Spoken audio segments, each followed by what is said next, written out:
La Casa Blanca, el peso de la historia detrás del poder. Hay edificios que no están hechos solo de piedra, madera y pintura. Están hechos de decisiones, contradicciones y silencios. La Casa Blanca, símbolo máximo del poder de los Estados Unidos, no nació como un palacio glorioso, ni como un hogar acogedor. Su historia comienza en medio de disputas políticas, trabajo forzado, improvisación y miedo. Detrás de sus paredes blancas se esconden incendios, guerras, decisiones desesperadas y vidas olvidadas. Esta no es solo la historia de una mansión presidencial, es la historia de un país que intentaba definirse mientras construía su mayor símbolo. Antes de comenzar, suscríbete al canal y activa las notificaciones, porque algunas historias nunca deberían ser olvidadas. A finales del siglo XVIII, los Estados Unidos aún eran una nación frágil, recién liberada del dominio británico y profundamente dividida sobre su propio futuro. La Constitución había sido ratificada en 1788, pero la joven república necesitaba demostrar que podía gobernarse a sí misma. Una de las primeras grandes decisiones fue definir dónde estaría su capital permanente. El lugar elegido, a orillas del río Potomac, era prácticamente un terreno pantanoso cubierto de bosques, mosquitos y caminos de barro. Aún así, allí surgiría la nueva ciudad de Washington. En 1791, bajo la supervisión directa del presidente George Washington, comenzó la planificación de la futura residencia presidencial. La idea era simple, al menos en el papel, una casa que representara dignidad sin parecer un palacio real, autoridad sin tiranía. Se abrió un concurso público para elegir el proyecto. Entre las propuestas enviadas, destacó la de James Oban, un arquitecto irlandés que había emigrado recientemente a los Estados Unidos. Su diseño, inspirado en residencias neoclásicas europeas, agradó a Washington por su sobriedad y su imponencia controlada. Una casa construida sobre contradicciones. La construcción comenzó en 1792. Desde el inicio, quedó claro que el proyecto era demasiado ambicioso para los recursos disponibles. Faltaban materiales, faltaban trabajadores calificados y, sobre todo, faltaba tiempo. Para acelerar la obra, el gobierno recurrió a una práctica común en la época, pero moralmente devastadora: el uso de mano de obra esclavizada. Hombres negros, muchos de ellos alquilados por propietarios locales, trabajaron en la extracción de piedra, la tala de árboles, el transporte de materiales pesados y la construcción de las paredes principales de la casa que, irónicamente, se convertiría en símbolo de la libertad estadounidense. Los registros históricos indican que albañiles, carpinteros y obreros libres trabajaron lado a lado con personas esclavizadas, pero recibiendo tratos y salarios radicalmente distintos. La Casa Blanca fue erigida sobre esta contradicción fundamental, un gobierno que defendía derechos individuales mientras se sostenía sobre la negación de esos mismos derechos a miles de personas.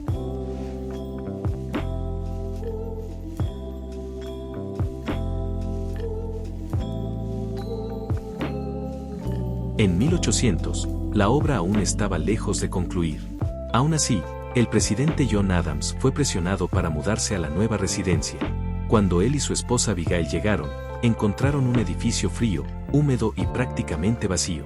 No había papel tapiz. Muchos salones no estaban terminados y el entorno era un vasto campo embarrado. Abigail Adams llegó a relatar en cartas que utilizaba el salón este para tender la ropa, ya que era uno de los pocos espacios amplios y suficientemente secos. La llamada Casa del Presidente, como se la conocía entonces, no inspiraba seguridad ni comodidad. Washington seguía siendo una ciudad en construcción, sin infraestructura básica, vulnerable a ataques y distante de los centros económicos del país.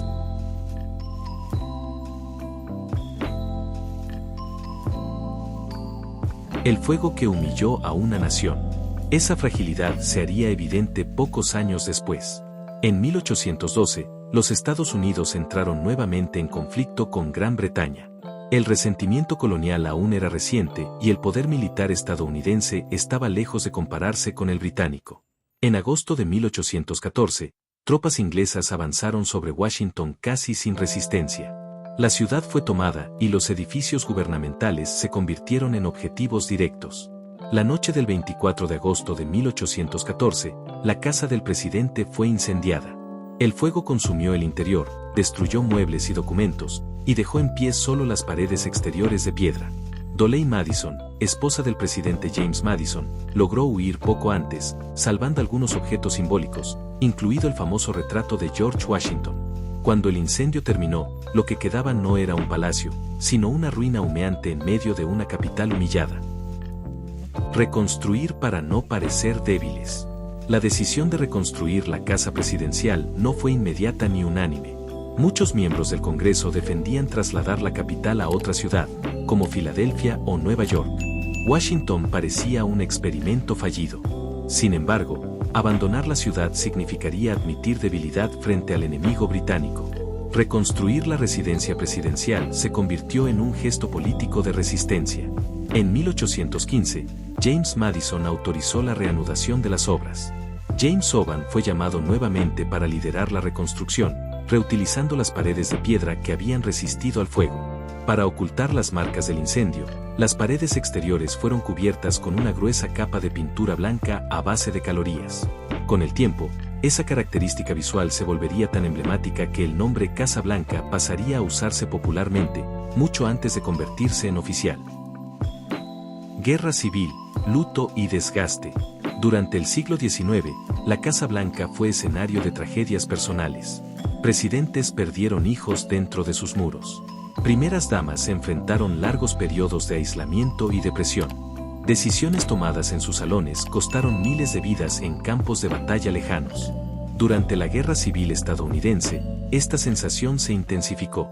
Abraham Lincoln ocupó la Casa Blanca entre 1861 y 1865, el periodo más sangriento de la historia del país. La residencia se convirtió en un centro nervioso de información militar, reuniones de emergencia y vigilias angustiantes. Cuando Lincoln fue asesinado en 1865, el luto invadió la Casa Blanca. Cortinas cerradas, muebles cubiertos y un silencio absoluto marcaron el edificio. Una casa al borde del colapso. A finales del siglo XIX, la Casa Blanca ya no podía sostener el peso de su propio simbolismo. Estructuralmente debilitada, con sistemas precarios y reformas improvisadas, se había convertido en un lugar peligroso. Con la llegada de Theodore Roosevelt en 1901, se inició una reforma radical. Por primera vez, la residencia fue tratada como una máquina de gobierno. Surgió el ala oeste, separando físicamente el espacio de trabajo presidencial del área residencial. El poder dejó de mezclarse con la vida doméstica. Se volvió más institucional, más distante. El corazón del mundo en tensión. Durante el siglo XX, la Casa Blanca fue el epicentro de guerras mundiales, crisis económicas, amenazas nucleares y decisiones que definieron el destino del planeta. Bajo Franklin D. Roosevelt, la mansión operó en estado permanente de emergencia durante la Gran Depresión y la Segunda Guerra Mundial. Más tarde, en 1948, ingenieros concluyeron que el edificio corría riesgo real de colapso. Harry Truman autorizó una reconstrucción total del interior.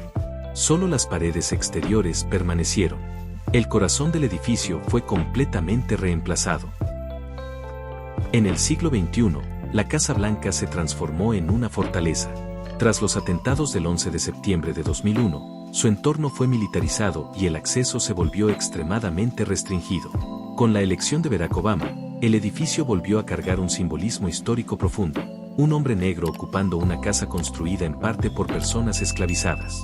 Más tarde, la polarización política, las crisis institucionales y la pandemia revelaron nuevamente la fragilidad del sistema que ese edificio representa. La Casa Blanca no ofrece respuestas simples.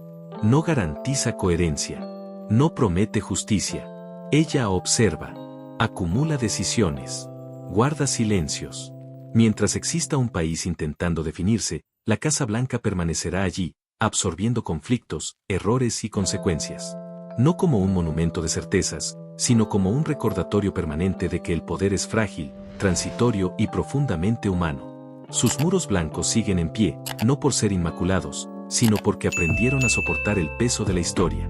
Si esta historia te hizo reflexionar, deja tu like y suscríbete al canal. Aquí seguimos explorando los lugares donde el poder, la memoria y las sombras del pasado se encuentran. Activa las notificaciones y acompáñanos en el próximo viaje al peso de la historia.